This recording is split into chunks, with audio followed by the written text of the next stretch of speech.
vous nous direz, pour commencer, dans quel état d'esprit vous abordez cette année 2019, dans le contexte que l'on sait, puis viendront nos questions et bien sûr vos réponses. Vous recevez par avance, au nom de l'AJP, nos meilleurs vœux pour vous-même et la Haute Assemblée du Parlement pour cette nouvelle année.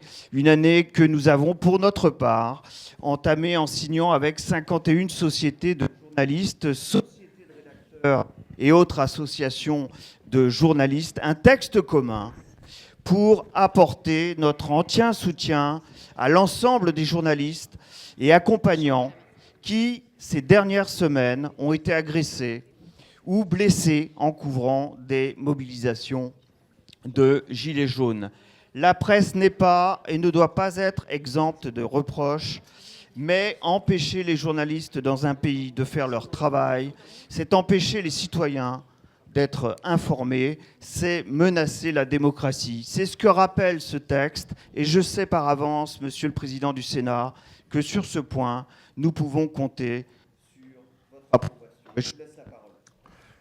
Bien, cher Chantal Didier, cher Jean-Pierre Gracien, mesdames et messieurs les membres de l'Association des journalistes parlementaires, chers collègues, mesdames et messieurs, je suis heureux de vous accueillir à la présidence du Sénat pour cette conférence de presse de début d'année. À chacune et à chacun, j'adresse mes meilleurs vœux et je l'ai d'ailleurs exprimé publiquement, j'aurais pu signer votre appel tout simplement au respect d'une liberté fondamentale, mais la question du respect des libertés fondamentales sera aussi en débat, la liberté d'informer. Et donc, je ne peux que partager cela. L'an dernier, lorsque nous nous étions rencontrés, je regardais avec un petit peu d'attention les fiches. Nous avions évoqué le programme législatif qui nous attendait en 2018 et la situation de la France 6 mois après le début de la présidence d'Emmanuel Macron. Je crois qu'on était assez loin d'imaginer que la 4e partie de l'année serait si déconcertante et qu'un des éléments qui avait fait le cœur de nos échanges l'an dernier, la révision constitutionnelle, serait un sujet qu'on réabordera plus tôt en 2019 qu'en 2018, mais j'y reviendrai. C'est vrai que l'année 2019 ne commence pas sous les meilleurs auspices pour notre pays. On ne peut pas se réjouir de l'état de la France après ce que j'avais qualifié de 5 années d'immobilisme du quinquennat précédent, et au fond, le constat d'échec de ces 18 mois de présidence qui devaient voir l'avènement d'un monde nouveau, souvenons-nous, conquérant et ambitieux. Alors que pour 2019, que faut-il espérer pour notre pays, pour l'Europe et pour le monde ? Permettez-moi un détour par le monde d'abord. Un peu partout, les idéaux de 1945 et de 1990 qui virent la liberté retrouvée et les murs tombés s'évanouissent. Les nationalismes progressent partout en Europe. Les États-Unis, la Chine et la Russie semblent vouloir imposer leur vision géopolitique du monde qui finira par s'imposer à nous, la France, à l'Allemagne et à toute l'Europe si nous ne trouvons pas les réponses nécessaires. Le multilatéralisme s'érode, du retour des guerres commerciales à la désintégration de l'architecture financière internationale. Pour l'Europe, qui est une incroyable construction de paix après des siècles de guerre, on le répète, mais je crois qu'il est bon de s'en souvenir, c'est une année décisive, car le rejet par les peuples des institutions européennes est assez préoccupant. Elle est paralysée par sa technostructure, par l'empilement normatif, et par exemple, la question de la crise migratoire sera devant nous et sera au cœur des débats des mois qui arrivent. Que pouvons-nous faire face au démantèlement d'un certain ordre mondial, Là encore, il nous faut une France forte, proche de l'Allemagne. Nous devrions le sceller mardi à Aix-la-Chapelle, mais aussi des 27 qui soient solidaires. Le Brexit, je viens d'ailleurs de m'en entretenir avec le Premier ministre il y a quelques minutes, est un événement qui peut avoir des conséquences extrêmement graves pour l'Europe, et je ne suis pas très optimiste, y compris après l'échange que je viens d'avoir. Les élections européennes approchent. Elles permettront de clarifier les projets et les alliances. Je pense, pour ma part, au Parti populaire européen. La France, elle vient d'achever 2018 comme si elle était prise de vertige, avec le sentiment qu'il n'y aurait plus de solidarité, ni de règles communes, ni de cohésion, ni d'ordre républicain. C'est vrai qu'une partie de notre nation s'est sentie abandonnée parce qu'elle a eu, et ça n'était pas qu'une sensation, le sentiment de ne pas être entendu, écouté, respecté, d'être à côté. Vous vous souvenez sans doute du rapport que j'avais fait à François Hollande en avril 2015. Guilly sortait à ce moment-là son livre sur la France périphérique et moi-même m'inquiétais de cette France qui n'est pas que rurale, d'ailleurs, qui a le sentiment d'être à côté, que nous avons retrouvé en décembre, en novembre et en décembre sur un certain nombre de ronds-points. Elle avait, et elle a, le sentiment de la distance qui l'éloignait de ceux qui ont la responsabilité du pays. Je n'ai pas pensé, moi, qu'on était trop intelligent ou subtil, mais il n'empêche que c'est le sentiment qu'ils ont eu.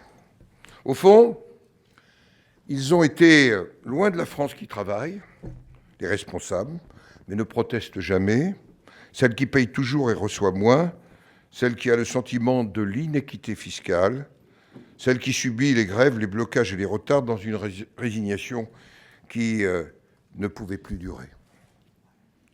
Nous devons tous regarder dans les yeux cette France-là. La regarder dans les yeux, c'est comprendre, mais ne jamais accepter l'inacceptable. Président, vous l'avez évoqué, un des éléments d'inacceptable, le désordre, les saccages, les violences, la surenchère des revendications et cette question des libertés, mais aussi parfois l'expression de haine. Pour ma part, je perçois 3 attentes pour cette nouvelle année. Un besoin d'autorité, un besoin de dialogue, un besoin de cohésion.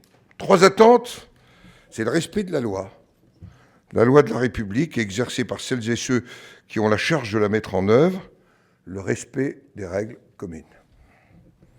L'autorité, je le rappelle, est assurée par l'exécutif sous le contrôle du Parlement. Dialogue, je crois à la vertu du dialogue, un dialogue fait de vérité, un dialogue qui peut être fait de désaccords, de recherche de compromis, parfois d'affrontements. Et je le dis, pourquoi pas, dans ce dialogue, la consultation directe dans les formes prévues par la Constitution, et à condition que ces résultats soient respectés. Pour être très clair, j'ai aussi rappelé au président de la République lundi, que j'ai vu en tête-à-tête avant le déjeuner qui a rassemblé le président Ferrand, le président Bernasconi, le Premier ministre et le président de la République et moi-même, qu'aucune révision constitutionnelle ne se fera sans le strict respect des dispositions prévues par la loi fondamentale. Qu'on se le dise, c'est dit. Je me suis prononcé pour le grand débat. Je ne suis pas dupe non plus. Nous n'avons pas été associés à la façon dont il a été imaginé, ni la façon dont il a été organisé. Je ne reviens pas sur les périphéries. Mais comment pourrait-on refuser une initiative qui tente de passer du rond-point à la table ronde ? Il faut être prudent, il faut être vigilant, attentif à toute tentative d'instrumentalisation. Il faudra aussi être exigeant sur la suite que l'exécutif proposera de donner à cette consultation. Mais il faut qu'on sorte de la logique de la contestation par la seule rue. Il faut sortir de la logique d'un débat qui ne se fait autour aujourd'hui que de nouvelles stars de chaînes d'infos. Le RIC, qui est une revendication phare, paraît-il, est en fait demandé que par 15% des Français. Quant à la forte mobilisation de samedi dernier, examinons les chiffres, 85 000, quand les manifestations contre la loi dite El Khomri réussissaient entre 200 000 et 500 000 personnes. Il me semble que la réalité du pays n'est pas celle décrite parfois par certaines chaînes en continu. Il faut que nous soyons attentifs, se souvenir des propos de Victor Hugo, souvent la foule trahit le peuple. Et nous avons, je le dis clairement, nous tous élus, le devoir de respecter le mandat qui nous a été confié par le peuple. La légitimité démocratique, c'est l'élection et non pas le nombre de followers, pour qu'on soit clair. Ce débat devra permettre de dire la vérité et de ne pas tout mélanger. Notre pays dépense trop, ne produit pas assez. On ne peut pas réclamer plus de services publics et moins d'impôts. On ne peut pas éternellement accumuler le record des prélèvements obligatoires et le record de la dépense publique. Notre pays croit en l'égalité, et pourtant les chances de nos enfants ne sont pas les mêmes, suivant le village, la ville ou le quartier. Nous croyons en la fraternité, mais parfois en silence, on accepte des violences inacceptables. Alors, il nous faut retrouver ce qui fait le ciment de notre nation, les valeurs qui fondent notre pacte républicain. Une république qui accueille sans perdre son identité, qui réaffirme la primauté de la loi et la primauté de la démocratie.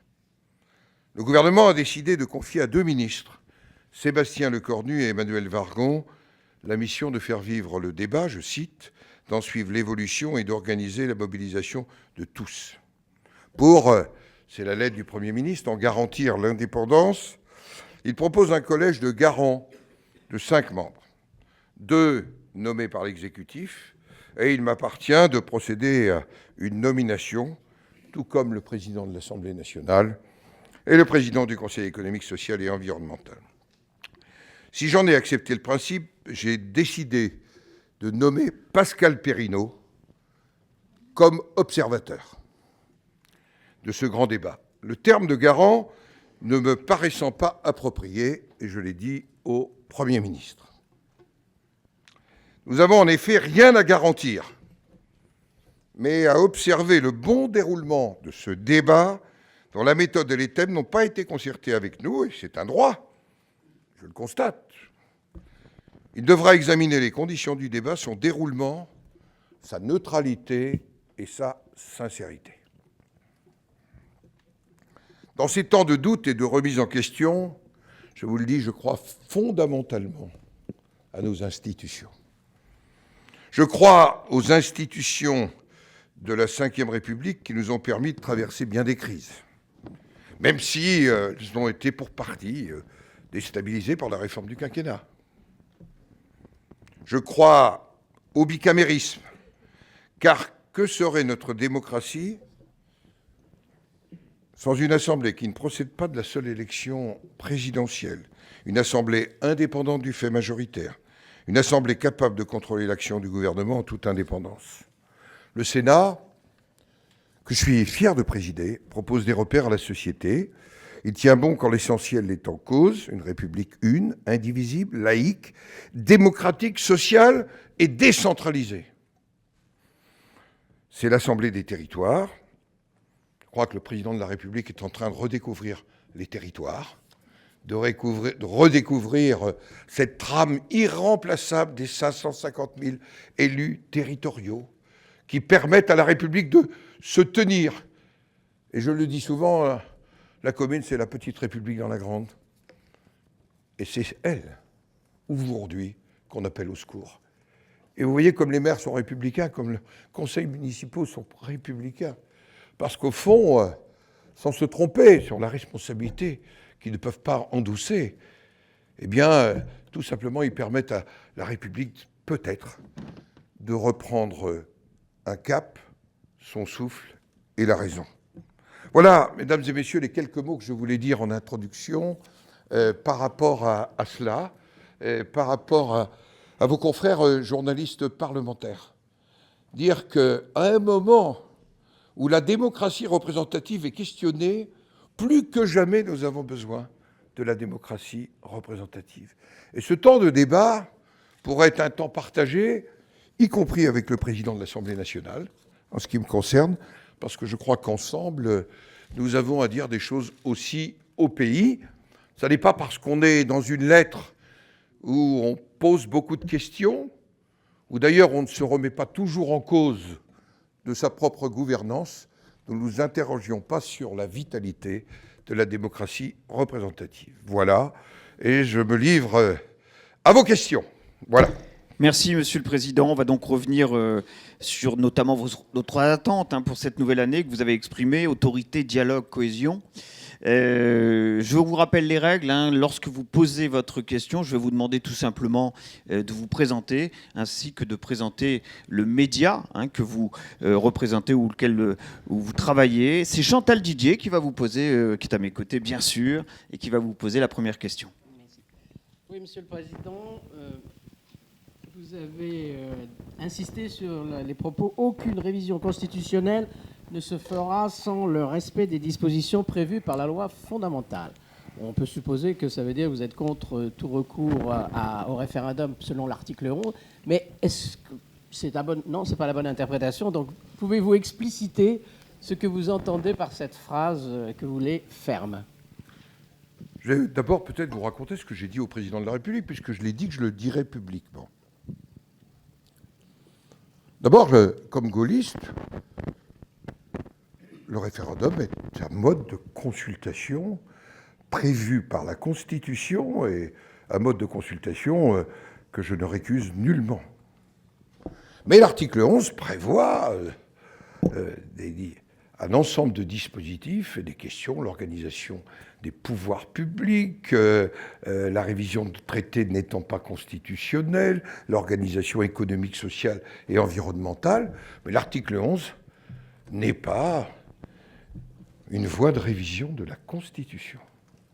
Donc, si à l'issue du débat, le président de la République décide de consulter les Français, il pourra les consulter sur un certain nombre de questions dans les formes prévues par les textes.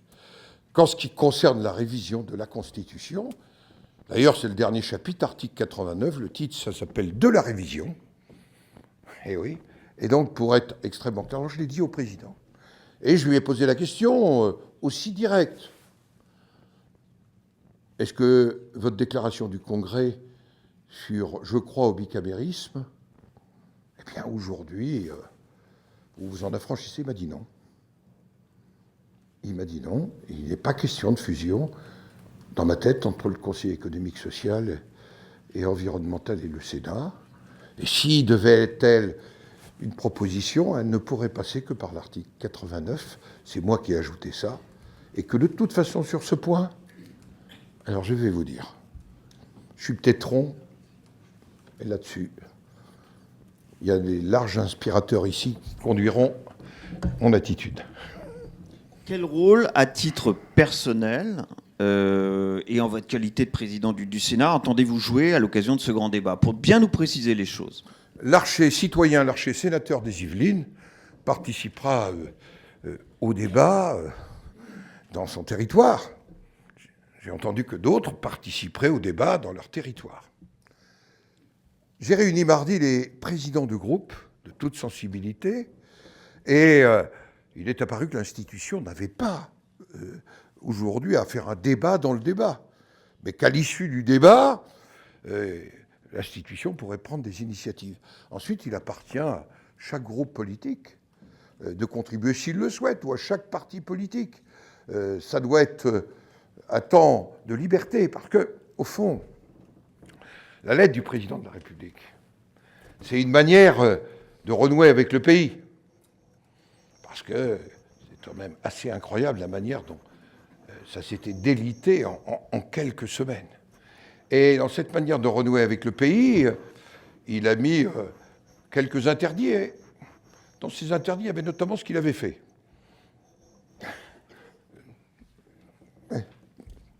Moi, je pense qu'il faut regarder tout cela, mais le temps du débat, ce sera l'archer citoyen et l'archer sénateur des Yvelines. Monsieur le Président, Anita Hausser pour Atlantico. Est-ce que vous avez le sentiment, c'est un peu le prolongement de vos propos, que le Président de la République voudrait confisquer le débat en allant voir régulièrement les maires et donc en ayant de longs entretiens avec eux? Pas du tout, c'est moi qui lui ai conseillé, historiquement. Donc, vous voyez, je n'ai pas dit que j'ai fait une ordonnance, au sens vétérinaire, s'entend.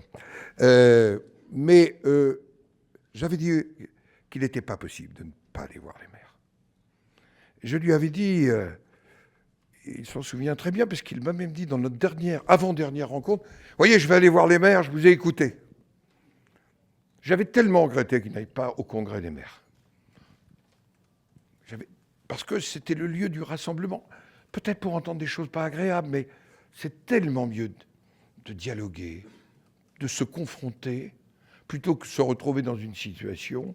Et j'étais dans l'Allier au dernier trimestre, et j'ai entendu un élu, faisait souvenir à Claude Maluret, qui me disait, vous savez, les gens, ils ont le sentiment d'être au bout de la table, de ne pas compter. Et j'ai dans la tête ce qu'il m'a dit un élu. Est-ce qu'il se rend compte, le président, que Montluçon et Moulins sont beaucoup plus loin de Paris que Paris, de Barcelone, de Londres ou d'Amsterdam? Je crois que c'est assez révélateur du sentiment de césure avec le territoire. Donc je suis plutôt content qu'il renoue avec le territoire en s'apercevant que ce qui tient, c'est les maires. D'ailleurs, c'est pas là. Les maires y tiennent, y compris, regardez, dans les attentats, dans les drames. J'ai été à Trèbes au mois de septembre. Croyez pas qu'il faut des élus qui tiennent face à ça.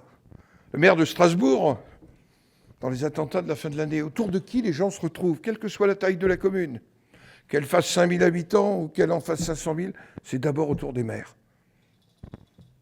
Je crois qu'on a enfin retrouvé, j'allais dire, les fondamentaux de la République.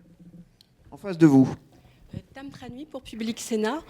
Monsieur le Président, cette rentrée est aussi marquée par la reprise des auditions de la commission d'enquête sur l'affaire Benalla, avec de nouveaux rebondissements. Comme on a pu apprendre hier, une vingtaine de voyages effectués par Alexandre Benalla, un certain nombre peut-être de falsifications faites par lui pour obtenir des passeports, et de grandes difficultés entre le ministère de l'Intérieur et le ministère des Affaires étrangères pour se coordonner apparemment.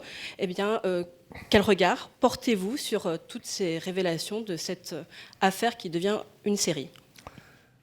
D'abord, on est dans des sujets tels que parfaitement définis par la commission des lois. Fonctionnement de l'État, notamment de la sécurité des plus hautes personnalités de l'État et de la sécurité d'un certain nombre de messages qu'ils sont conduits à porter ou à échanger. Deuxième principe, c'est que la commission des lois, qui est là, dans la situation d'une commission d'enquête pour 6 mois, c'est-à-dire jusqu'au 23 janvier, c'est-à-dire la semaine prochaine, elle est parfaitement indépendante. C'est elle qui décidera de ses conclusions sur le rapport de ces 2 rapporteurs. C'est elle qui décidera des suites à donner. Mais imaginez qu'il n'y ait pas eu de commission d'enquête, qu'on soit en dehors du bicamérisme. Point de suspension, point d'interrogation. Donc, c'est la commission des lois qui prendra sa décision. J'ai souvenir, Monsieur le Président, que vous aviez parlé, vous félicitiez en septembre dernier du rôle de contre-pouvoir du Sénat à travers justement ces travaux de cette commission d'enquête autour de l'affaire Benalla. Vous reprendriez aujourd'hui le même terme de contre-pouvoir concernant les travaux de cette commission d'enquête? Ça n'a pas commencé en septembre, le contre-pouvoir. Quand nous disons en octobre 2017 qu'il n'est pas raisonnable d'avoir une fiscalité sur notamment les carburants à caractère pluriannuel, sans prendre 2 références. La référence sur le cours du produit de base, deuxième référence sur la capacité des gens à assumer cela. C'est dans le journal officiel, tout le monde le sait maintenant. Quand on attire l'attention sur la recentralisation, président est en train de redécouvrir la nécessité de décentraliser. Le contre-pouvoir, c'est inhérent au fait que nous ne soyons pas liés à l'élection présidentielle, que nous soyons les élus des élus, élus dont on découvre aujourd'hui que c'est sans doute eux qui sont le plus fidèle reflet des citoyens dans leur vie quotidienne, c'est-à-dire les élus locaux. Donc, vous connaissez ma formule, hein, Sénat, on dit jamais oui par discipline et jamais non par un espèce de dogmatisme. Je crois que c'est l'attitude, et que c'est pas en démocratie inutile d'avoir ce type d'attitude. Yannick Halimi du Parisien, vous avez commencé votre discours en vous inquiétant de la montée des populismes un peu partout en Europe et ailleurs. D'ailleurs, je voudrais savoir si le mouvement des Gilets jaunes, selon vous, qui se réclame des territoires, est un mouvement populiste dont vous vous inquiéteriez. Et deuxième question, par rapport aux élections européennes également, vous disiez qu'il fallait vous interroger et clarifier sur votre alliance avec, je pense que vous parliez des Républicains, évidemment, avec le PPE. Est-ce que vous pouvez être plus précis? Merci. D'abord, il n'y a pas un mouvement des Gilets jaunes. Et il y a d'ailleurs eu une transformation assez profonde entre ce qui a été à l'origine, en fait, le refus d'un consentement à l'impôt et le sentiment d'être à côté, oublié, de ne pas être entendu. Je crois que ça, c'est, chère Madame Halimi, c'est la première des choses. Ce qui m'inquiète, c'est plutôt, au-delà de ce mouvement-là, et plus largement, la montée des nationalismes. Et je rappelle cette citation du général de Gaulle, hein, « Patriotisme, c'est aimer sa patrie, nationalisme, c'est détester la patrie des autres ». Et sur ce sujet, je n'ai pas la même vision qu'Emmanuel Macron, pour qu'on soit très clair. Il n'y a pas un axe qui partirait de la botte italienne à Gdansk, où à tribord, il y aurait toutes les forces du mal, et à bâbord, toutes les forces du bien. Donc, je crois qu'aujourd'hui, il faut nous poser la question collectivement, comment nous répondons à autre chose qu'au repli sur soi, à la peur de l'autre. Mais ça veut dire aussi que nous affrontons un certain nombre de dossiers et de sujets. J'évoquais la question migratoire.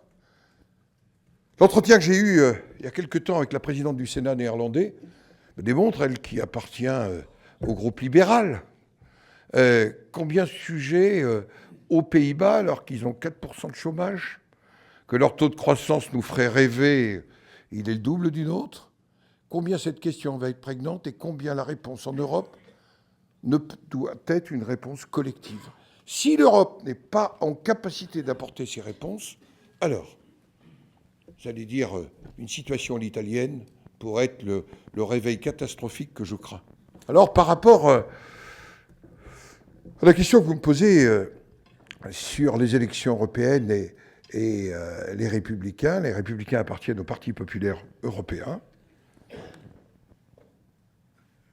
À l'occasion de la rencontre d'Helsinki en novembre, il a été rappelé que le Parti populaire européen s'inscrivait dans l'héritage des pères fondateurs de l'Europe, dans leur diversité. Et que la démocratie, l'état de droit, la liberté académique faisaient partie des fondamentaux du PPE. C'est autour de ça que je me retrouve. C'est ce que doit porter les Républicains dans cette élection européenne de mai prochain. Je ne vois rien dans le projet qui a commencé à être construit à Menton qui antagonise les valeurs du PPE, mais naturellement, je serai personnellement attentif parce que chacun connaît la position que j'ai pu exprimer dans un scrutin national. Je pense qu'il est très important à la fois de renouveler profondément la liste, puisque ça n'est plus du tout le même système qu'avant, politiquement, et en même temps, mais c'est un mot que je m'interdis maintenant parce qu'il est passé de mode, il nous faut bien réfléchir à l'équipe qui conduira cette liste. Alors on a des positions les uns et les autres qui peuvent être un peu différentes, mais il y aura pour ça un débat, un vote dans une commission d'investiture, Et ne vous attendez pas à ce que je déchire ma carte des Républicains si mes préférences n'étaient pas, parce que moi je crois à la vie de mon parti, et même s'il ne va pas très très bien, même s'il est interrogé, je crois qu'on a une immense responsabilité, qui est cette responsabilité, d'abord, qu'on ne peut pas laisser vide l'espace entre La République En Marche et le Rassemblement National, que ce serait une faute contre ma conception de la démocratie. Et deuxième des choses, je ne fais pas partie, je suis un piètre marin, mais un petit peu marin quand même, qui quitte le navire quand la Force 6 est en train de monter. Voilà. C'est dit. En face de vous, au fond de la salle. Bonjour.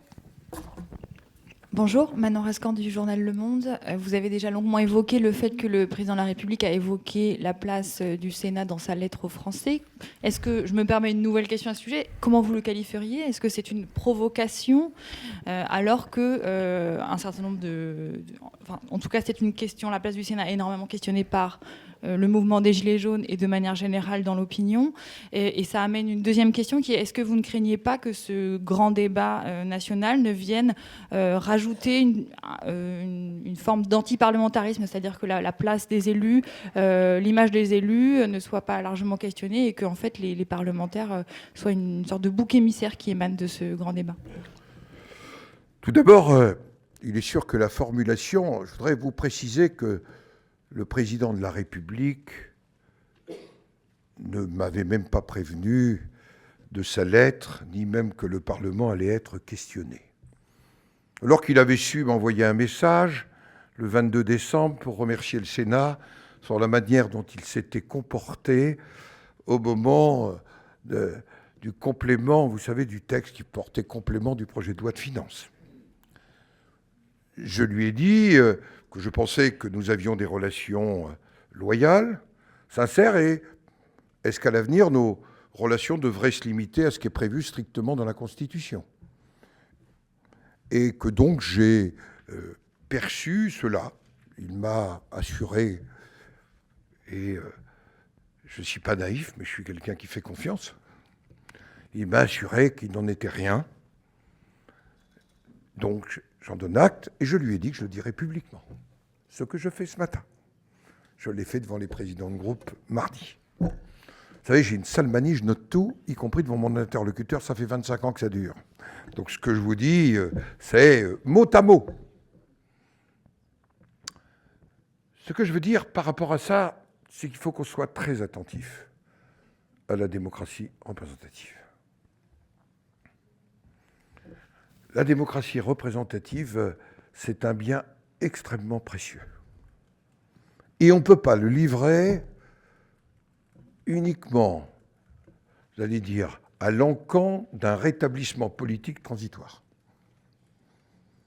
Donc, bien sûr que la démocratie représentative doit aussi s'interroger, mais sur qui s'appuie le président de la République aujourd'hui, si ce n'est sur les premiers représentants de la démocratie représentative, que sont les conseillers municipaux et les maires. La démocratie représentative, elle va du conseil municipal au président de la République. Et donc sur ce sujet, je crois que nous devons être attentifs, mais c'est aussi sa responsabilité. C'est lui le gardien de la Constitution. C'est lui le gardien des principes laïques, démocratiques, sociaux et décentralisés. Alors, on va prendre une série de questions de ce côté-ci de la salle. Alors, 1, 2, 3, peut-être 4 ici, 5. Bon, voilà. Ça commence au fond sur votre gauche. Laurent Sénéchal à France Info. Vous avez parlé tout à l'heure des européennes et de la liste qui allait être élaborée par votre mouvement. Pour l'instant, il semblerait qu'on se dirige vers une liste qui serait dirigée justement par monsieur Bellamy. Je ne crois pas que vous soyez justement favorable à ce que ce soit ce monsieur qui la dirige. Quel est votre sentiment là-dessus? Et surtout, qui soutiendriez-vous le cas échéant? Vous savez, cette élection, je le disais tout à l'heure, elle est importante face à la montée des nationalismes, face à la crise migratoire, face à la réalité de la fin des multilatéralismes. Et je crains toujours par avance que ça ne se résume à pour ou contre l'Europe ou pour ou contre Macron. C'est le plus grand risque. j'ai évoqué sur ma conception. Alors, ma conception d'une tête de liste, c'est quelqu'un qui puisse rassembler. Moi, vous savez, je suis sans doute de tous ici celui qui connaît le mieux François-Xavier Bellamy. Et j'ai plutôt de la sympathie pour ce garçon. Il a été prof de philo dans ma ville de Rambouillet. Alors.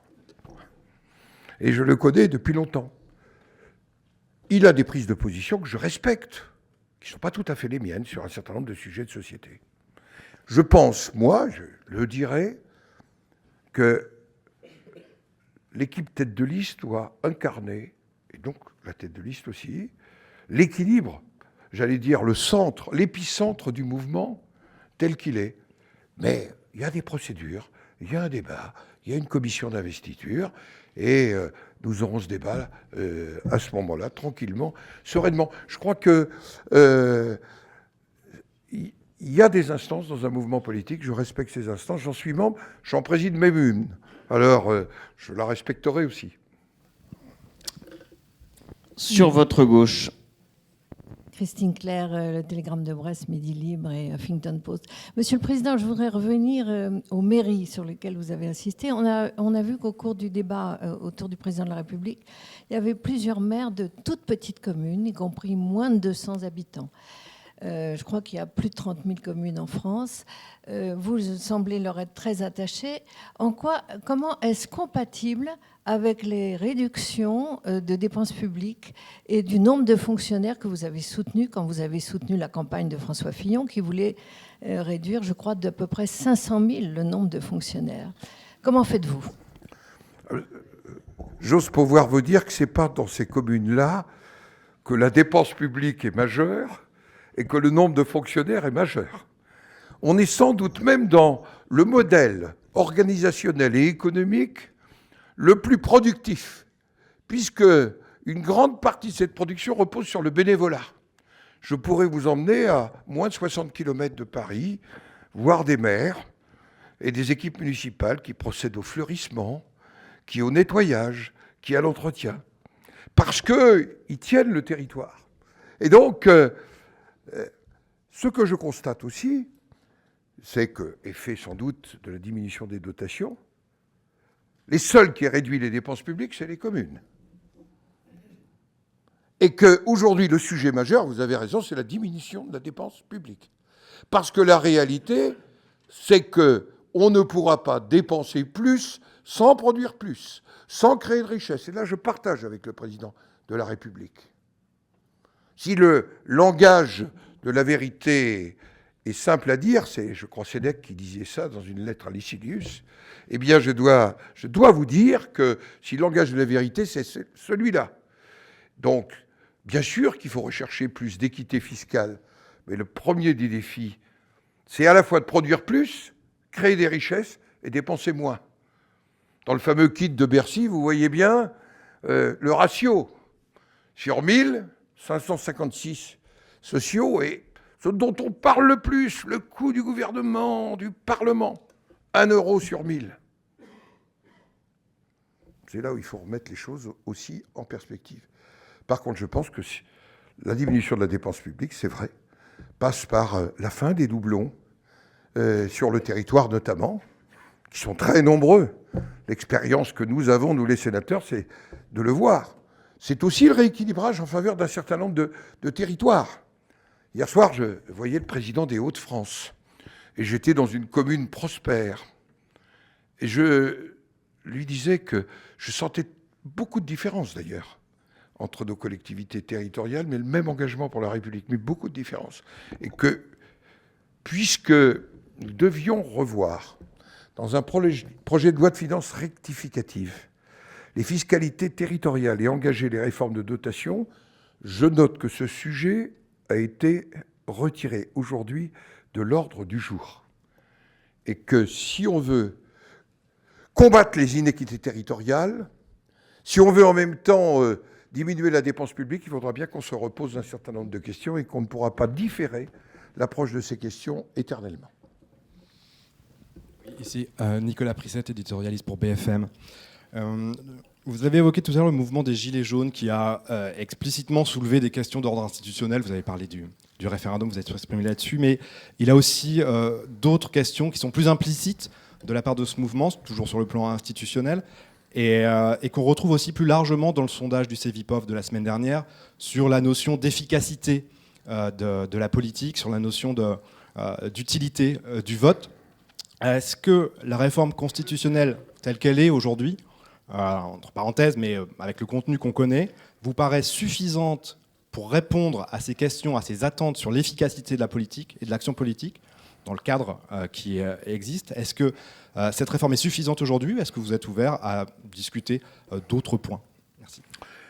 Tout d'abord, dans les demandes, quand on regarde ce qui nous remonte des mairies, j'ai, comme tous les autres, responsable, en tous les cas le président de la République, je pense le président Ferrand aussi, reçu déjà les délégations des associations de maires ruraux, de petites villes. Le premier des sujets qui est posé, c'est pas celui-là. C'est le sujet du pouvoir d'achat chez les gens. Second sujet, fracture territoriale, fracture sociale, avec la question des mobilités. Et souvenez-vous de quoi c'est parti quand même. Le sentiment d'être sanctionné parce qu'on n'avait pas d'autre choix qu'utiliser sa voiture individuelle pour travailler. Plus le sentiment des retraités d'avoir été ponctionnés et d'être appelés à une solidarité, mais il y avait même certains parlementaires de la majorité qui avaient dit qu'ils étaient quasiment des nantis. Donc revenons aux fondamentaux. En même temps, c'est vrai que la question de l'efficacité, elle est une question importante. Et dans la révision constitutionnelle, l'efficacité, elle est recherchée. Comment on fait mieux la loi? Comment on fait la loi dans des délais qui ne sont pas des délais anormalement prolongés? On a vu d'ailleurs qu'on pouvait faire la loi en 5 jours, au mois de décembre. Donc il n'y a rien aujourd'hui qui empêche de faire la loi de cette manière-là. Mais en même temps, est-ce que faire la loi, c'est interdire le débat, l'amendement, qu'est la démocratie représentative? Est-ce que être efficace, c'est couper les élus du Parlement du territoire? Plus on avance, et même j'ai échangé avec le président de la République, je n'ai pas dit que je le dirai publiquement, mais allez, il ne m'en voudra pas. Sinon, on s'écrira une lettre. Non, mais et questionner une erreur majeure, qui était très à la mode il y a 6 ans. L'idée que quelqu'un qui détient un mandat exécutif territorial ne puisse pas être parlementaire est en train de construire une déconnexion. Et c'est un sujet qui mérite d'être interrogé à nouveau. Ça, c'est un sujet. On a été obsédé que par le niveau des indemnités. Je rappelle qu'au Sénat, quelqu'un comme Jacques Mézard avait proposé qu'on plafonne tout ça. Mais l'idée d'être déconnecté entre la réalité territoriale. Le président de la République m'a dit, mais c'est vrai, un président de département ne peut plus siéger au Parlement. Je dis, oui, monsieur le président. C'était même très, très mal vu. C'était même pas mode. C'était vieux monde. Et moi, je vous dis que c'est un sujet sur lequel on va réfléchir. Je vais donner la parole à la prochaine question. Simplement, sur cette révision constitutionnelle, l'examen s'est arrêté à l'article 2, en juillet dernier, du côté de l'Assemblée nationale. Est-ce que, selon vous, c'est l'ensemble du texte qu'il faut désormais revoir? Est-ce que ce texte est caduc ou est-ce qu'à vos yeux, ça constitue toujours une base de travail pour ce que pourrait être la future révision constitutionnelle? Non, c'est une base de travail. J'ai dit que pour nous au Sénat, la question des droits du Parlement, de la représentation, notamment à travers des départements et des collectivités à statut spécifique, était parmi les fondements, que la question du chiffre sur lequel, qui est institutionnel, mais qui pourrait le devenir, cette question du chiffre, elle n'est pas en soi tabou, mais à la condition qu'on ne fasse pas du chiffre un espèce de label pour se dire on s'en prend 30%, il faut avoir un chiffre qui réponde aux besoins des territoires. Et autour de ça, on peut, à l'issue du débat, avoir tel ou tel point qui nous amène, par exemple, sur la réforme de 2008, à se poser la question du référendum article 11. Est-ce que les dispositifs qui ont été prévus sont les bons dispositifs? Mais vous savez, le groupe de travail du Sénat ne s'est pas arrêté. Il se réunit d'ailleurs le 6 février prochain pour poursuivre son travail, et notamment ne pas s'interdire d'examiner quelques sujets. Je ne savais pas que ce serait à ce point-là à la mode, mais avec le président Bas, nous avons demandé au rapporteur du groupe, le sénateur Pilet, de travailler sur ces questions référendaires, et on l'a demandé pas hier, c'était l'année dernière. Gérard Leclerc, CNews. Si l'on en croit toutes les enquêtes, les sondages, les Républicains se portent pas très bien. Pour les européennes, les sondages, on les a vus reculer progressivement de 12 à aujourd'hui 9 ou 10%. Pourtant, vous êtes dans l'opposition d'un gouvernement qui est en grande difficulté. Pourtant, vous êtes en principe sur des thèmes porteurs, hein, comme la dépense publique, la baisse des impôts, les territoires. Alors, qu'est-ce qui se passe ? Je crois qu'on n'est pas remis du printemps 2017. Je crois qu'on n'est pas remis du printemps 2017. Je pense qu'il faut reconstruire. Il faut reconstruire, il faut rebâtir. Nous sommes aussi sur des sujets qui comptent. Le sujet d'autorité que j'évoquais tout à l'heure, sur lequel je n'ai pas revenu.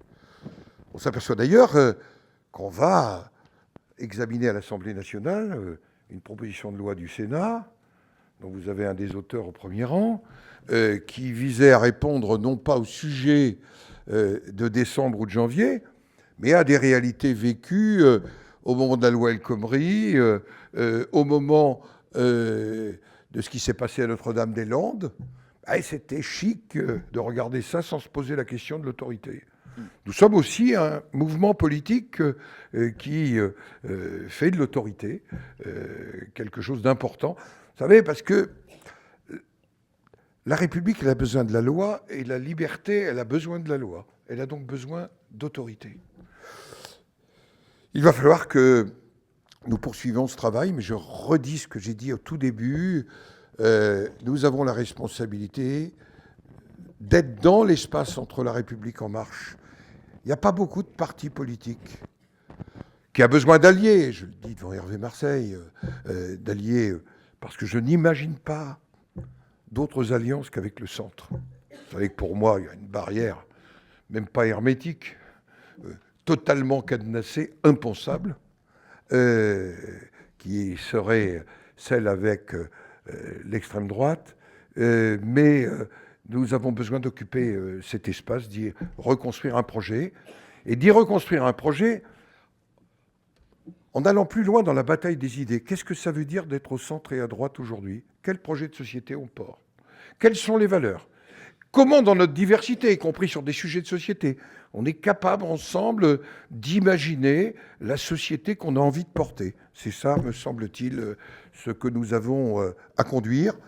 C'est vrai que le bulletin de santé est moyen, mais je fais partie de ceux qui entendent participer à cette reconstruction. Sur votre gauche. Oui. François Gervais, Horizon Politique. On parle beaucoup dans le grand débat de cette fameuse question du 80 km/h. Je voulais savoir quelle était votre opinion. Est-ce que vous êtes plutôt gilet jaune ou plutôt Édouard Philippe ? Non, je suis plutôt Michel Raison, sénateur de la Haute-Saône, c'est-à-dire le bon sens. Et c'est assez intéressant qu'il s'appelle Raison, parce que je crois qu'il incarne la raison. Il faut qu'on arrête d'être déraisonnable dans notre relation avec le territoire. Il faut aussi qu'on arrête d'être en part condescendant, méprisant.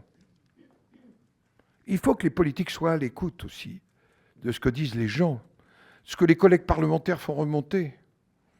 Et sur ce sujet-là, je pense qu'une décision qui, au fond, a été vécue comme une mesure d'inégalité vexatoire sur des territoires, il faut bien se poser la question. Parce que je ne doute pas de la bonne intention de diminuer l'accidentologie.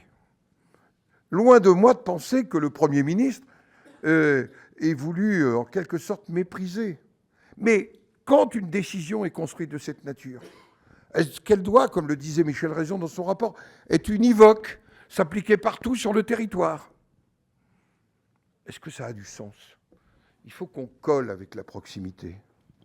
Et nous sommes l'Assemblée des territoires. Nous sommes l'Assemblée des territoires. Et cette réalité-là, c'est sans doute la voie de sortie pour retrouver la confiance. Oui, bonjour, François Vignal, Public Sénat. Vous évoquiez le non-cumul des mandats tout à l'heure, justement en réponse à un maire mardi en lançant le grand débat. Emmanuel Macron a semblé se montrer ouvert à un ajustement Vous voyez que la contamination, ça joue. Oui. Alors, plutôt pour les petites collectivités, ça manquait de précision. Et il a envoyé aux maires et aux parlementaires la responsabilité d'en débattre. Donc, clairement, est-ce que vous êtes prêt à remettre sur la table ce sujet qui avait été sensible ici ? Je viens de dire que oui. Et alors, toujours sur les élus, dans sa lettre aux Français, il évoque la baisse du nombre d'élus, pas seulement celle du nombre de parlementaires, et la réduction du nombre de niveaux de collectivité, autre sujet sensible. Est-ce que pour vous, on peut en débattre ? On peut débattre de tout. Attention à ne pas redéstabiliser le pays. En 10 ans, 5 réformes territoriales d'importance. Comment voulez-vous que le territoire ait le sentiment qu'on le respecte ? 2 ans après, on rebouleverse la réforme. J'ai entendu du président de la République qu'il était prêt à ajuster de manière pragmatique la loi sur la nouvelle organisation territoriale de la République. C'est tout simple. Proposition de loi d'Arnaud, ici, de la commission des lois, elle est faite. Proposition de loi Gatel. Toutes ces réalités-là, elles existent. Et je l'ai dit au président lundi. J'ai dit, ne nous réinventez pas l'eau et l'assainissement versus Assemblée nationale. On avait voté un texte à la quasi-unanimité ici. Si on essayait de travailler ensemble. Je crois que la situation nous amène à la nécessité, sur un certain nombre de sujets, de travailler ensemble. Et ça n'est pas la vexation de quiconque ou j'allais dire l'alignement de quiconque, mais travailler ensemble pour écouter et essayer de dire ensemble le bien commun. Dire le bien commun, ça doit être notre rôle. Il nous reste une trentaine de minutes. Il y a encore pas mal de questions à venir. La première est juste devant vous. Ensuite, on ira par là. On ira ensuite par là. Hein. Voilà. Bonjour, je suis Anne-Cécile Robert du Monde diplomatique. Vous avez commencé votre intervention, Monsieur le Président, en parlant de la situation internationale. Et la presse étrangère n'est pas du tout tendre avec Emmanuel Macron, en particulier pour les images, je le dis en passant, de la répression policière. Les images des personnes blessées font le tour du monde. Donc est-ce que vous ne craignez pas que la crise politique actuelle avec les Gilets jaunes n'affaiblisse la parole internationale de la France dans une période extrêmement difficile? Et deuxième question connexe, vous avez exprimé naturellement votre attachement aux institutions de la Ve République, mais est-ce qu'on est encore en Ve République, au bout de 25 révisions et des déséquilibres institutionnels que vous avez vous-même soulevés, avec un président omniprésent, omnipotent et un Parlement de plus en plus affaibli? Alors, vous allez donner votre réponse. Attention aux 2 questions en une. Hein. Voilà, parce que sinon, on ne va pas y arriver. C'est même trinitaire, là. Un mot. Non, Oui, allez-y, répondez, monsieur. Faire respecter la loi, l'ordre, c'est le rôle de l'exécutif sous le contrôle du Parlement. Et l'exécutif doit rendre des comptes. Il les rend dans un état de droit. Mais son devoir, c'est la loi et le respect de l'état de droit.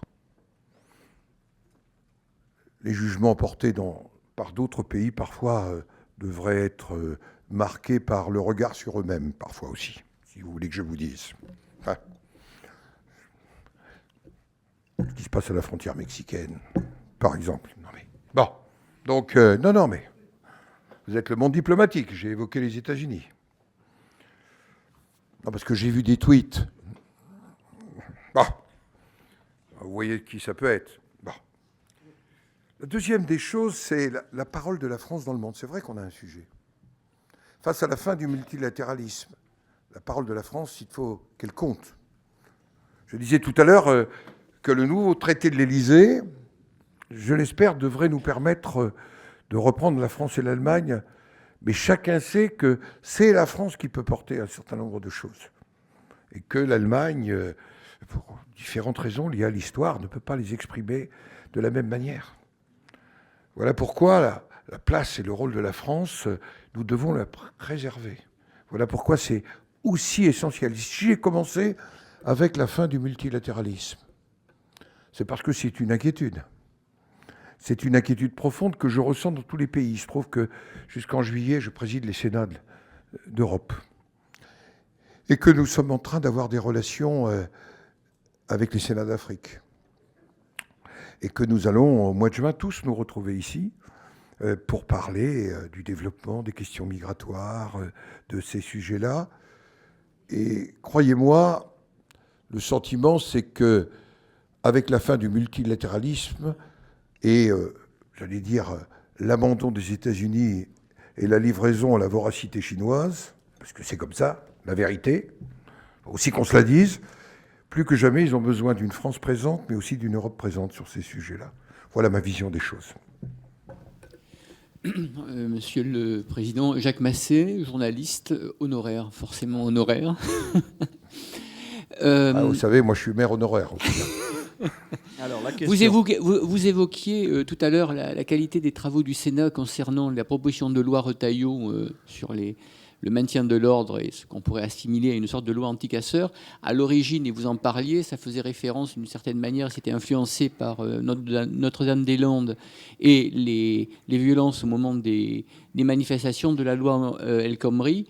On s'aperçoit aujourd'hui, à la lecture de ce qui se passe avec le mouvement des Gilets jaunes, que ce sont les éléments qui étaient proposés dans cette loi, notamment ce qui concerne le contrôle préventif, ne pourraient plus concerner des dizaines d'encapuchonnés Black Bloc, mais peut-être des centaines, voire des milliers de citoyens effectivement identifiés comme violents à l'occasion d'un mouvement populaire. Alors, j'ai le souvenir que le Sénat se définit comme aussi le lieu de l'élaboration des libertés publiques.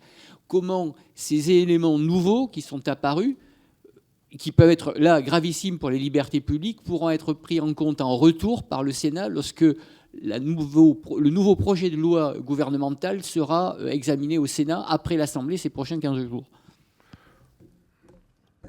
Il est muet, mais je pourrais parler sous le contrôle de l'auteur. L'auteur, on va le préciser, c'est bien sûr Bruno Retailleau. Il est juste devant mais vous. Je voudrais dire un mot président par rapport au Les texte, Républicains. puisque il a été voté par la majorité sénatoriale, ce texte. En même temps, la commission des lois a écarté, par exemple, l'idée d'une responsabilité civile collective. Vous voyez que la question des libertés est toujours prégnante ici. Mais oui. Mais en même temps, nous voyons que ce qu'ont décrit les auteurs de la proposition de loi correspond à des réalités. Alors, soit on abdique, mais regardez ce qui s'est passé dans les stades. Depuis quand il y a des textes anti-hooligans, ça va mieux ou pas? La réponse est que ça va mieux. Il faut donc aussi que l'État de droit envoie un certain nombre de messages clairs. N'abdique pas de sa responsabilité. Voilà pourquoi j'ai demandé à ce qu'on ne finasse pas et qu'on reprenne la proposition de loi telle qu'elle avait été votée par le Sénat. Pas simplement pour des raisons de rapidité, pas simplement pour des raisons d'efficacité, mais je reviens à mon symbole, il y a des sujets qu'il faut qu'on partage ensemble. Et j'y vois un symbole aussi, une capacité parfois à travailler ensemble. Ça me semble tellement important par les temps qui viennent. Sur votre gauche. Bonjour Monsieur Larcher, Laurent Bailly, Arte Journal. Dans la foulée de la question de la consoeur tout à l'heure et dans la foulée de la publication des chiffres sur les blessés lors des manifestations des Gilets jaunes, Jacques Toubon, le défenseur des droits, demande l'arrêt des lanceurs de balles de défense. C'est juste une précision que je vous demande sur ce point. Êtes-vous pour ou êtes-vous contre? Merci. D'abord, il est dans son rôle. Vous voyez, dans son rôle. Et le sujet, c'est qu'il faudra expertiser tout cela tranquillement, sereinement. Mais il faut donner aussi des moyens aux forces de sécurité d'assurer l'ordre et la sécurité. On sait très bien leur rendre hommage quand ils font face et qu'ils préviennent des attentats. Et on les met en cause immédiatement après. Je ne fais pas fonds de commerce de la défense des uns contre les autres. Mais je rappelle que le maintien de l'ordre est sous la responsabilité, les ordres de l'exécutif, sous le contrôle du Parlement. Le moment venu, le Parlement pourra légitimement exercer sa fonction de contrôle sur ces sujets-là. Je n'en sais rien, parce que je ne suis pas technicien. Toujours sur votre gauche. Oui, bonjour, Patrick Roger, Le Monde. Je voudrais revenir sur cette question de décentralisation. Depuis plusieurs mois, à l'unisson avec les représentants des grandes associations d'élus, de Territoires Unis, vous déplorez ce que vous appelez une recentralisation. Là, c'est l'occasion peut-être de passer à une nouvelle phase de décentralisation.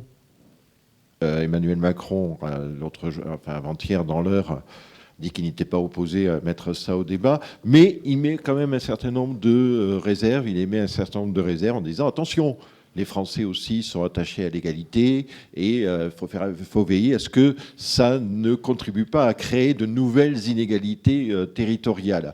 Alors, aujourd'hui, dans la Constitution, dans le projet de révision constitutionnelle, il est question effectivement d'inscrire la différenciation, mais vous, quelle conception vous faites-vous de ce que vous appelez une nouvelle phase de décentralisation? En quoi consisterait-elle? D'abord, à faire confiance aux élus. Parce que ce qui s'est passé, c'est une relation de défiance. Et quand on analyse le travail du CEVIPOF, par exemple, on voit que les maires, ils ont le sentiment que le sommet de l'État ne leur fait pas confiance, leur complique la vie, ne les accompagne pas, alors qu'en même temps, ils ont le sentiment que leur préfet et leur sous-préfet, dans ce maquis, sont des apports extrêmement positifs à leur travail. Donc le premier sujet de la décentralisation, c'est la confiance. Le second sujet de la décentralisation, c'est de se poser la question de la fin des doublons entre l'État et les collectivités territoriales. Et vous voyez, on vient, et ça a été voté assez largement, de voter en première lecture une agence nationale de cohésion territoriale qui va s'empiler avec je ne sais combien d'agences aussi qui agissent dans tous les domaines. Et en même temps, vous avez des agences territoriales, départementales, qui sont des cabinets d'ingénierie publics. Est-ce qu'il ne faut pas qu'on réfléchisse à la fin des doublons et faire confiance aux élus sur le territoire? C'est plutôt un état d'esprit. Nous avons recentralisé. Quand le Premier ministre imagine à Marseille que les fonds européens doivent être à nouveau redistribués par l'État et non plus par les régions, on connaît l'excellent résultat. Ils ne seront pas consommés. On se rentrera dans des procédures administratives. C'est ce retour-là dont on a besoin, de procédures simples, de la fin des doublons et de la confiance. J'en profite pour rebondir sur la baisse des dépenses publiques. Vous l'avez déjà évoqué. Nous recevions, il n'y a pas si longtemps d'ailleurs, Annie Genevard, première vice-présidente de l'Assemblée nationale et aussi secrétaire générale du Parti Les Républicains, qui, elle, risquait à nous avancer un chiffre concernant un éventuel programme économique à venir, d'une baisse des dépenses publiques de l'ordre de 20 milliards par an, autrement dit de 100 milliards d'euros sur l'ensemble d'un quinquennat. Est-ce que ça vous paraît à vous aussi un ordre de grandeur à mettre en œuvre concernant les dépenses publiques en France dans le cadre de ce qui pourrait être un prochain programme économique du côté des Républicains? Vous avez, à la Commission des finances du Sénat, un rapporteur général qui a tracé la voie de ce qui peut être la diminution des dépenses publiques. Et y compris quand nous n'avons pas quand nous avons rétabli l'indexation des retraites, quand nous avons mis fin à la surtaxation des carburants, dont d'ailleurs 1 euro de plus n'allait pas du tout en direction des politiques environnementales, nous avons conduit, mais ça veut dire, il faut être clair, sur un certain nombre de sujets, travailler plus, ça veut dire la fin des doublons, ça veut dire la diminution de la dépense publique, notamment à travers de la masse salariale des fonctionnaires de l'État. C'est aussi cette réalité-là. on est quand même à un niveau de dépenses publiques qui est strictement insoutenable dans notre pays. Oui. Bonjour, Xavier Robert, RRB Nouvelle-Calédonie. Je suis en face de vous, Monsieur le Président. Je suis ici. Pas de gilet jaune là-bas en Nouvelle-Calédonie, mais un pays qui, au lendemain du référendum, se retrouve coupé en deux, géographiquement et politiquement, avec un camp indépendantiste qui ne veut pas discuter d'un troisième accord, avec un territoire qui va finalement se retrouver en campagne électorale permanente pendant 4 ans. Dans 4 mois, les provinciales. L'an prochain, 2e référendum, un 3e référendum en 2022. Ma question, comment sortons de cette situation qui n'est pas tenable indéfiniment et quel rôle vous souhaitez jouer dans ce dossier? Sur ce dossier, puisque j'ai reçu à l'occasion de dernier comité des signataires l'ensemble des délégations représentant toutes les forces politiques de la Nouvelle-Calédonie. On a une séquence qui est engagée, qui est la séquence des provinciales. Je leur ai proposé que la commission des lois puisse, après cette séquence, se repencher sur le sujet comme elle l'avait fait, vous savez, y compris dans des moments très tendus de l'histoire. Et chacun m'a dit que ça pouvait être une proposition intéressante et partagée par tous les camps, comme vous dites. Donc, je préside le groupe de contact Nouvelle-Calédonie ici, et c'est un sujet que nous ne regarderons pas dans l'indifférence, car je suis bien conscient que 4 années, c'est économiquement, politiquement, socialement, humainement extrêmement déstabilisant pour la Nouvelle-Calédonie. Question sur votre gauche. Bonjour Monsieur le Président, Pascal Tournier du magazine La Vie. Est-ce que vous pensez que par rapport à la question des inégalités, donc de l'égalité, le sujet du rétablissement de l'ISF est-il la meilleure réponse justement par rapport à cette demande? Est-ce qu'on est plutôt dans l'ordre du symbolique? Est-ce que, comme vous dites, vous avez cité tout à l'heure Sénèque et son langage de vérité, est-ce qu'il ne faut pas tenir un certain langage de vérité sur ce sujet-là ou pas? Voilà. Ça fait partie de la mythologie. Et je comprends le côté symbolique. Mais nous sommes le pays le plus fiscalisé. Le résultat de l'impôt sur les grandes fortunes, commencé en 82, ça a été le départ d'un certain nombre de ceux et de celles qui auraient pu investir dans notre pays. La réalité, c'est quand même ça. Quand Didier dit ça a été en plus 45 milliards de pouvoir d'achat en moins, je pense à Rexecode, c'est une réalité. Pour une différence de produit de 3,5 milliards là aujourd'hui. Il faut qu'on arrête de se raconter des histoires sur tout ça. Est-ce qu'on peut être le pays qui continue à être champion? Enfin là maintenant on est passé sur le haut du podium. Je crois qu'il faut se dire les choses. Je ne suis pas favorable au rétablissement de l'ISF, qui est quelque part l'inverse de Sénèque. La vérité, je vous le dis, c'est pas avec ça que vous retrouverez les équilibres du pays. Nous avons plutôt besoin d'attirer des Françaises et des Français qui, parce que certains sont à 68% de prélèvement.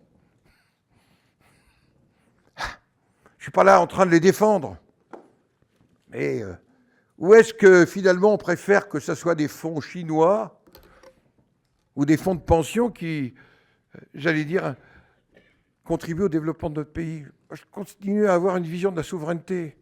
J'aime mieux que ce soit des Français et des Européens qui investissent dans mon pays, plutôt que de le livrer au motif d'un mythe, au fond, à être ballotté par d'autres. Donc je suis clair. Je crois qu'on me fait signe que on n'a plus qu'une ou deux questions. Oui, alors il y aura celle-ci, puisqu'on est sur le terrain de la fiscalité. Est-ce que vous êtes favorable à la suppression de la taxe d'habitation pour tous, celle qui finalement a été promise par le gouvernement? Ben, je crois que j'étais surtout favorable à ce qu'on ne fasse pas la bêtise de la supprimer, mais de la moderniser. Parce que cette affaire de taxe d'habitation va empoisonner le gouvernement, l'exécutif. D'ailleurs, il ne faut pas qu'on travestisse la vérité. Une partie de la surfiscalité sur les carburants n'allait pas du tout à la politique environnementale, mais visait à rééquilibrer à terme, alors les chiffres varient, mais je fais confiance à la Commission des finances du Sénat, autour de 22 milliards qui vont être nécessaires par les temps qui courent. En même temps, la taxe d'habitation, dont une partie des fondements, il n'était pas illégitime de se poser la question des valeurs locatives. Dans une vie antérieure, j'ai participé à un groupe de travail sur la révision des valeurs locatives. Eh oui, on n'a jamais eu le courage politique, tous, de le faire. Il n'empêche que c'est un lien entre citoyens, assemblées délibérantes et territoires. Et on parle de démocratie de proximité, on parle de démocratie de participation. Nous avons dans les collectivités locales, des commissions locales, des conseils de quartier. Et voilà tout ça qu'on fait disparaître le lien entre citoyens, services et assemblées délibérantes locales. Je crois que c'est une bêtise. Elle a été faite, les Français l'ont choisie, donc je respecte. Il faut maintenant qu'on invente, c'est l'occasion, de refonder une fiscalité territoriale. Eh oui, ben maintenant, comme il n'est nulle difficulté, ça fait 2 fois que je le dis cette semaine, qu'une femme ou un homme d'esprit puisse transformer en succès, c'est La Rochefoucauld, ben faisons de cette bêtise un succès et essayons de refonder la relation financière et fiscale, notamment pour les politiques territoriales et pour les collectivités territoriales. C'est pour ça que je suis un peu inquiet de ne pas voir dans le programme législatif le projet de loi de finances rectificative qui était prévu et sur lequel nous avions commencé à travailler, sur lequel nous avions eu un accord du président de la République et du Premier ministre sur le principe. Je ne dis pas que c'était simple à faire, mais à force de jamais traiter les sujets difficiles, on termine sur les ronds-points. On va prendre la dernière question. Juste pour bien préciser votre réponse, il vous paraîtrait concevable de voir une partie des Français ne plus payer la taxe d'habitation et une autre partie des Français, moins importante, qui continuerait à la payer ? Écoutez, je crois que le Conseil constitutionnel a été clair. Alors on relit la décision du Conseil. Très bien. La dernière question, au fond, peut-être une... Alors les 2 dernières, si vous en êtes d'accord. C'est 2 en 1 et 1 en 2. Voilà. Voilà. Monsieur le Président, bonjour. Louis Guarino pour le site d'information TRM24. Une question complexe sur le Brexit suite au vote mardi soir au Parlement britannique. Theresa May doit présenter un plan B d'ici lundi soir. En fait, la situation ressemble à un huis clos sartrien. Tout le monde semble se courir après sans que personne ne puisse se rejoindre. Ce n'est pas moi qui le dis, c'est le député Jean-Louis Bourlange. Quel est votre sentiment ce matin avant le débat au Sénat sur la question cet après-midi ? Et est-ce que vous pensez que le risque d'un no deal est toujours ou presque certain ? On va essayer d'être plutôt Descartes que Sartre, si vous le voulez bien. Et donc d'être dans la logique. Je ne sais pas si Mme May est en état d'avoir une majorité pour un accord revisité. La position de la commission de Juncker est claire, on ne rediscute pas. Il peut y avoir des ajustements à la marge. Donc nous sommes en train de nous préparer à un Brexit sans accord. Et d'ailleurs, nous avons voté, et c'est jamais de gaieté de cœur pour des parlementaires, de voter un texte habilitant les ordonnances. Mais il était de notre devoir de nous y préparer, et toutes les hypothèses sont sur la table. Il y avait même un séminaire gouvernemental en France sur ce sujet ce matin, et je ne doute pas que ça occupera une partie de nos discussions en marge d'Aix-la-Chapelle mardi prochain. Je crois qu'il faut se préparer à toutes les situations et donc y faire face. Je le disais tout à l'heure, vous savez que si nous reculions l'échéance, ça questionnerait l'élection européenne. Nous ne pouvons pas mettre en péril le projet européen, sa dimension démocratique, pour les convulsions respectables, parce que démocratiques, du Parlement britannique. Donc, j'allais dire, je souhaite un accord, mais m'en voulez pas d'aimer plus l'Europe que le Royaume-Uni à cet instant. Alors, cette fois, ça sera la dernière question. C'est sur votre gauche, au fond de la salle. Marie-Pierre Bourgeois pour Public Sénat.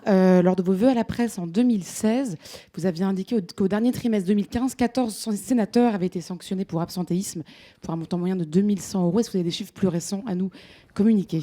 Non, c'est Merci un beaucoup. élément absolument passionnant de la vie parlementaire. Je veux simplement vous dire que Nous sommes à un taux de présence de plus de 90%. Vous pouvez le constater dans la plupart des questions au gouvernement, que n'est rien changé dans l'application de l'article 23 bis, mais que je souhaiterais que parfois, dans d'autres lieux qui nous donnent des leçons, on soit aussi présent, aussi engagé, à la fois sur le terrain qu'au Sénat, pour tous les parlementaires. Voilà, je voulais vous remercier.